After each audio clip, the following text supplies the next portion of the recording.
एक बार तहसीन के पास फिर से चलते हैं, पिछली बार आवाज इनकी ब्रेक हो रही थी। तहसीन, हमें पता लगा है कि इंडी अलायंस जो है कल बीजेपी के दफ्तर पे प्रदर्शन करने वाली है गिरफ्तारी के विरोध में। भाई वो सारे उस सारे बयान, सारी प्रेस कॉन्फ्रेंस, सारे डॉक्यूमेंट सब कांग्रेस के पास से गायब हो गए क्या, जो पिछले दिनों आप करते रहे हैं अरविंद केजरीवाल को लेकर? आप कांग्रेस तो दावा करती रही है कि शराब घोटाले का असली भांडाफोड़ करने वाली कांग्रेस है, और आज वही कांग्रेस उनके साथ खड़ी है। करेक्ट, ये भांडाफोड़ हो गया है, और भांडाफोड़ ये है कि बीजेपी ने ये शराब घोटाला किया है।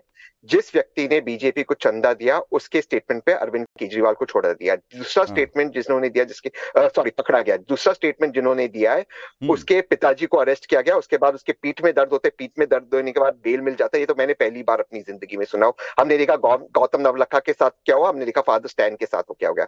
दो चीज, Arvind Kejriwal is not obligated to give his password, उसका पासवर्ड देने जरूरी नहीं है। आर्टिकल 20 भारत के संविधान का कहता है ये आपका फंडामेंटल राइट है, लीगल राइट नहीं है कि आपको खुद को इंडाइक्ट नहीं करे। और दूसरी चीज, जिन लोगों ने पासवर्ड दिया जैसे कि गौतम नवलखा, एनआईए ने ये ईमेल डाला कि वो प्रधानमंत्री, माननीय प्रधानमंत्री को मारना चाहते। ये बहुत गंभीर विषय है, और अब वो चार्जेस ड्रॉप हुए, वो फॉरेंसिक ने प्रूव हुआ, वो चार्जेस ड्रॉप हो गए। इस सब डिबेट में हमने सबने कहा गौतम नवलखा को जेल में होना चाहिए। एनआईए ने वो चार्जेस ड्रॉप कर दिए। ये ईमेल डाला गया, गलत ईमेल किसी के ऊपर कि आप प्रधानमंत्री को मारना चाहते। ये बहुत गंभीर विषय है। देखिए मैं अपनी बात 2 मिनट पे खत्म करता हूं। और मनी ट्रेल सीधा भाजपा के पास जाता है। अरविंद केजरीवाल का कोई फाइल के ऊपर साइन नहीं है। 9 बार उसको समन किया गया, इसलिए नहीं गया क्योंकि उसको ये नहीं बताया गया कि वो अप्रूवर है, विटनेस है, या वो अक्यूज्ड है। ये उसका फंडामेंटल राइट है। ईडी का कॉन्विक्शन रेट 0.5% है, झूठ कहते हैं 95% है।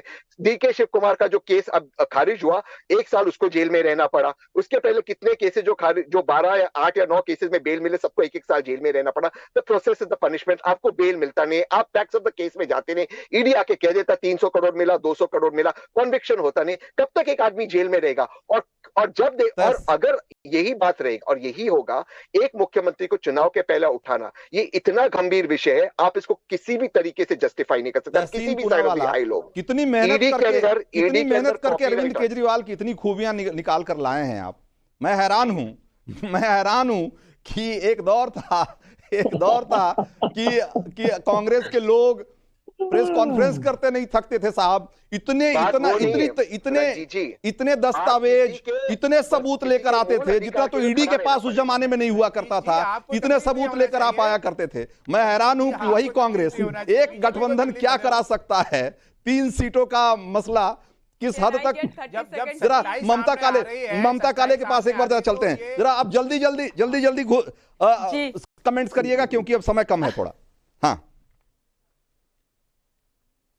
जी, मुझे बस रंजीत 2-3 चीजें बोलनी है। तहसीन ने अभी कुछ चीजें बोली हैं, is a good friend, but मैं पहले उनको ये बोलना चाहती हूँ। वो ये कह रहे हैं कि एक सिटिंग चीफ मिनिस्टर को गिरफ्तार कर लिया। तहसीन, ये वही अरविंद केजरीवाल हैं जो कहा करते थे अगर किसी पर भ्रष्टाचार का आरोप लगे तो उस व्यक्ति को त्यागपत्र दे देना चाहिए, सिद्ध होना दूर की बात है। तो इन्होंने त्यागपत्र क्यों नहीं दिया? हेमंत सोरेन तक ने त्यागपत्र दे दिया गिरफ्तार होने से पहले। दूसरी जरूरी बात, ये कह रहे हैं कि कांग्रेस पार्टी आज इनका साथ दे रही है। अरे भैया, कांग्रेस पार्टी सबसे पहले शराब घोटाले की शिकायत करने के लिए गई थी पुलिस के पास। आज उन्हीं का बचाव कर रही थी। अब ये कह रहे हैं कि अरविंद केजरीवाल बहुत सच्चे हैं। अरविंद केजरीवाल वो आदमी है जिन्होंने बोला था चुनाव नहीं लड़ूंगा, लड़ लिया। जिन्होंने बोला था कांग्रेस के साथ गठबंधन नहीं करूंगा। जिन्होंने बोला था भ्रष्टाचार नहीं करूंगा, कर लिया।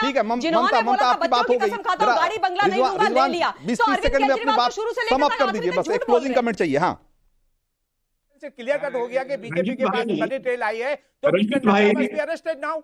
रंजीत भाई, अभी जो तहसीन ने बोला, क्या कांग्रेस पार्टी का हाई ऑफिस सुप्रीम कोर्ट के आपसे माफी मांगेगा? क्योंकि 2 साल से ये आपको ही टारगेट कर रहे थे शराब घोटाले को लेके, और तहसीन ने मान लिया कि हाँ शराब घोटाला हुआ। पहली चीज। दूसरी चीज जो ये अरविंदो की बता रहे हैं, उसकी कौन सी फर्म से बीजेपी को पैसा मिला है नहीं मिला है, ये इन्वेस्टिगेशन का मुद्दा है। लेकिन कुल मिला के द एंड लाइन इज कि तहसीन ने माना कि ईडी झूठ नहीं बोल रही, घोटाला हुआ है। बिल्कुल। और जरा चौथे और 5वें सवाल का जवाब लेना बहुत जरूरी है, क्योंकि आप लोगों की राय आ गई है, जनता की राय बहुत महत्वपूर्ण है। उनका जरा देखते हो क्या बोल रहे हैं। चौथे सवाल का जवाब, केजरीवाल को लेकर क्या आप इमोशनल कार्ड खेल रही है? हमने आपको तीन बयान सुनाए थे आपको अनीता केजरीवाल के, माफ करिएगा सुनीता केजरीवाल के, और आप उसके जवाब में क्या कह रहे हैं जरा देखिए।